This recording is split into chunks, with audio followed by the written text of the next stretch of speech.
The support for Stadia's growth continues to grow itself, not only externally, but internally as well. See, as Stadia gains significant support inside and outside of Google. It's SDO Daily, baby, and we're back. Let's get into it. I'm not sorry. Stay sick cause I follow my gut. They say I was pushing my luck. I'ma push me a matte all black truck. Oh, I'm not sorry. What's up, people? What's up, people? What's up, people? It is your boy MM2K back again with another episode of SDO Daily on behalf of the Stadia Dosage platform. Do us a huge favor before we get into this one. Hit that like button, hit that subscribe button, rock those bells for notifications, please, so you know when your boy's dropping these doses. I appreciate all of y'all. Straight up, y'all know the deal, y'all know the reason, and by now y'all should know the slogan. We are not too proud to ask. And on that same vein, if you want to be braggadocious in the chat while we air this as a live premiere, as we introduce these videos for the SDO Daily, want to be braggadocious in the chat. If you got a question that you want us to answer at a later time, or you simply want to support the platform, feel free to hit that super chat button below. It goes a long way to help us make this a better platform for you. All right, with that said, let's get into today's story. Now, there's been a lot of talk, I get it, about Stadia closing down, having one foot in the grave after they shut down their first party studios. A lot of people still can't get over that. Now, if you listen to the mainstream media's focus on just that, you can't be blamed for believing that Stadia is about to close down its doors. But what you may not realize, especially if you're new to this platform, is that all that information I don't want to say all of it, but most of it, for the most part, is erroneous, it's false, and it's been drummed up in a fictitious nature purposely to serve an agenda.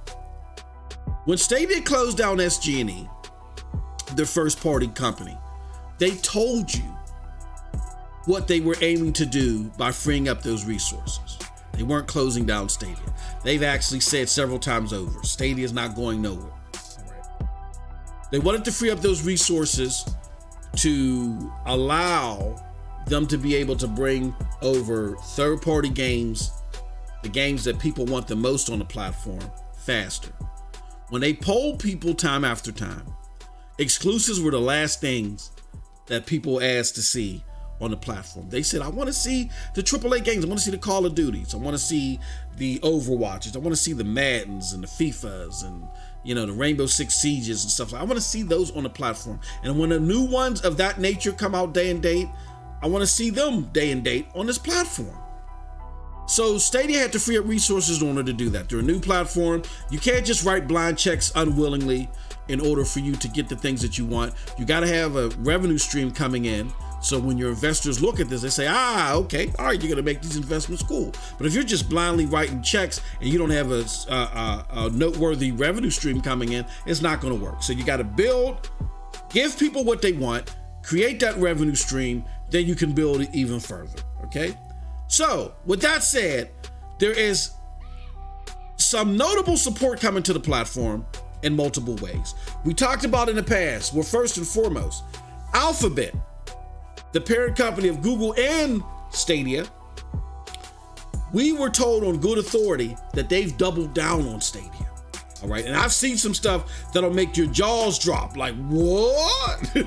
So I'm like 110% confident, me personally, after what I saw, that was the case.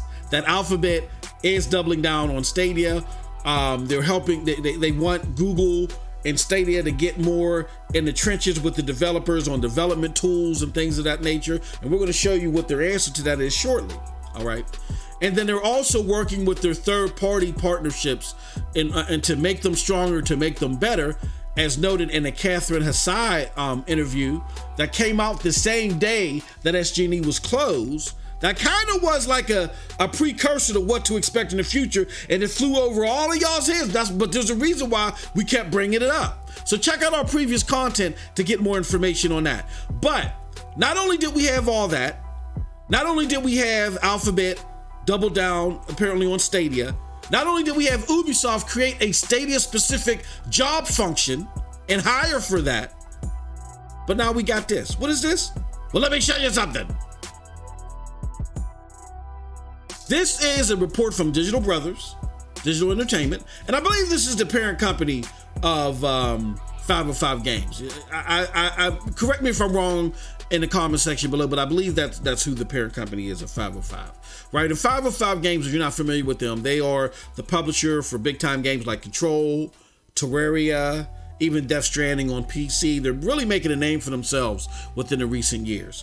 But this is their fiscal year 2020-2021 quarter 3 results, and they go over a lot of different things, milestones, as you can see, and stuff like that here. But what I want to do is I want to go to slide 13. Let's go to slide 13. Okay. Slide 13, they talk about revenues trend, digital and retail. Now, if you look at the trends here, in fiscal year 2012, 98% of their revenue was retail. But as the years progressed, you'll see that in 2020, 70% was digital, and they are forecasting in the fiscal year 21 that 90% is going to be digital. Now, why is that important? Because if you look at who their digital partners are, and they want to let their investors know who the people are that they're relying on to help usher in this new era of their revenue stream becoming mainly digital. You see the usual suspects: Microsoft, Sony, Nintendo, Apple, Android, Google, Epic, and Steam. And then you see some surprises. You see cloud platforms, Luna and Stadia. Now, it's significant to see Stadia there because even though Luna may have received some ire recently from a lot of the daddy device warlords that like, cloud gaming sucks and it's going to be the end of the world. You know, if you get beyond their rhetoric, Luna doesn't get the same ire as Stadia. They don't sit there and say, oh, Luna's going to flop and it's going to go away. They say that about Stadia every day. And as a matter of fact, Stadia's already dead. I don't even know why I'm making this video according to a lot of these people out here, right? But when you know the facts, you know better than this. And the people that know the facts are the people behind the numbers and the companies themselves. And it is significant that they list Stadia along with all these other companies as one of the supporting partners that's going to usher them in as the digital revenue continues to overcome and oversaturate the retail revenue. That's significant and that's important. So again, just more proof in the pot, more evidence to show that all of the mainstream rhetoric is unevidenced, it's unwarranted, doesn't make any sense, and is completely contrast from the truth. But there's more. Oh, wait, there's more. Let me show you something else. This is our good friend Mike Riccio. Mike is director, developer, platform engineer at Stadia at Google. Okay. Now, why we got Mike up here? Well, Mike is up here because Mike put out a post that, again, is contradictory to what you may hear from the mainstream media, from YouTubers that say, oh, Stadia is just a ghost town and all this crazy, silly stuff that's just put out there and propagandized for clicks. He put out a post on LinkedIn that says, I'm hiring, #hiring. Know anyone who might be interested in leading a stellar engineering team in Munich? Now, what is this team all about? Let's talk about it. This job is engineering manager, Stadia developer tools. Let's look at the job a little bit, about the job. The Stadia Developer Tools team is a multi-location, multidisciplinary team. Software engineers, product managers, technical program managers. Doesn't sound like ghost town to me, but I digress. Working together closely to deliver a development platform that meets today's needs of gaming development studios, AAA through indie. Our team in particular is focused on building Stadia's development, profiling, GPU, CPU, and system level, debugging, and testing tools. It is our mission to empower game developers to ship content to Stadia in the best possible quality with the highest developer velocity and productivity.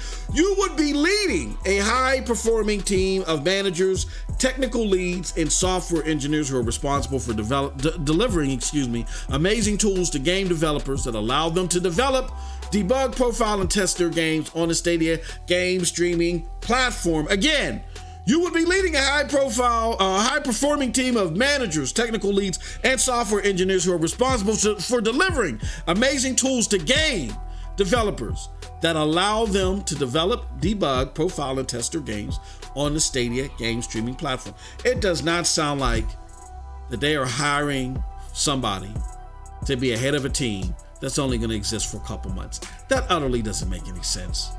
And I know there's a lot of that rhetoric out there, but again, when you follow the facts, it'll bring you to the light. The position continue on to say, Stadia is Google's premier video game platform designed for everyone. We are working on custom-built hardware and rapidly evolving open source technology to deliver a seamless gaming experience across multiple devices. Stadia provides players new ways to discover, engage, and connect with content with no download required, thanks to our cutting-edge data centers. Listen to this part. Our team members are building the tools that will push game development to new levels, reducing the barrier to entry and bringing gaming to everyone through the power of Stadia. There is unlimited possibility. Again, our team members are building the tools that will push game development to new levels. So there you have it, folks. Again, I'm going to go over all the evidence just been put out there within the last month. Alphabet, through great authority, stuff that I've seen that was like, wow, made my eyes bulge out of my head. For all intents and purposes, has doubled down on Stadia and has raised the priority, and they said it's significant. But we get developers, we get in the trenches with the developers and give them the tools that they need to really make this wonderful technical marvel shine. And you can see it in this position right here. It speaks to just that we mentioned on this platform not too long ago. Then you have the Catherine Asai interview that happened the day that SG&E closed, where they talked about working more closely with their third-party partners. And you see Ubisoft create a position specifically for Stadia. You see now 505 Games saying that, hey, Stadia is one of our partners that is going to help us as our revenue stream changes significantly. We're expecting them to be part of that, right? The platform has grown in many accounts by 200% if you look at numbers that show certain engagement numbers. I mean, again, you can't ask for more. You can't ask for more for a platform that's within a 2% business, that's doing all of this, that's showing growth, and again, listening to the public and saying, okay, look, we know what you want. We're going to give you the games that you asked for. That's why we saw Hitman 3 day and date. We saw Resident Evil day and date. We saw Little Nightmares, critically acclaimed game. Little Nightmares 2 dropped day before date, before anybody else could play the game.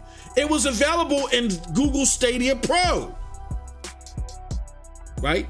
You saw Outriders go from later after everyone else to day and date. And they're going to be pushing for more of this.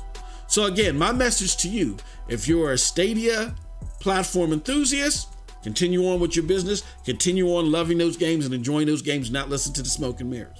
However, if you're new to this platform or you've been listening to the rhetoric and you're interested in why we're saying this when the other platforms have been saying that, well, just again, understand there are agendas out there. Listen to all of our content to get caught up on that stuff. There are agendas, but when you ask them for evidence, they don't give you this.